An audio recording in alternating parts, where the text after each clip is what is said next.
I think it was about 1985, so we'd been seeing the miracles for a couple of years. And we did this show. It was actually up in New York. And a lot of people got healed that day. Nope, we never prayed for never laid hands on any. We just had words of knowledge. People were popping up, yeah, I'm healed, and all this stuff.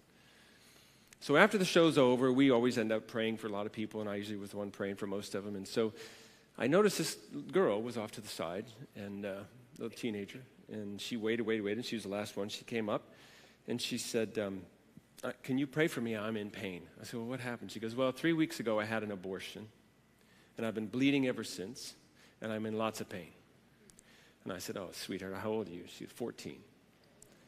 I said, okay, well, I'll pray for you. So she just closed her eyes, and I went to put my hand on her, and the Lord said, hit her in the stomach. Now,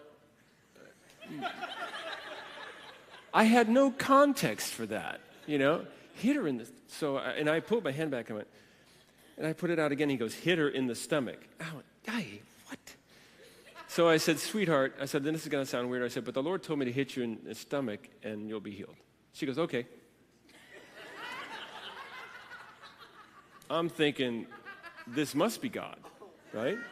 Because with that reaction. So I said, okay. So I punched her in the stomach really hard, right? She didn't even move back. I was like, my fist just kind of went into jello, comes like a. And I said, are you, again, my faith, right? Are you okay?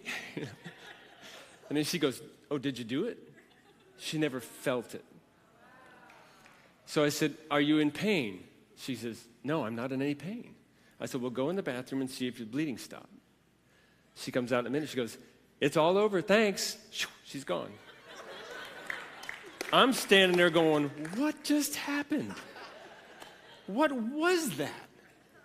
From then on, for the next 5 or 6 years, every time it came time to pray for somebody, it spit on this one, slapped that one, kicked this one, pushed that one. Listen, I would like to say, yeah, I got used to it. No, you don't get used to that. Now, I never failed to do what he said, but your mind is always going, you're going to kill this old woman.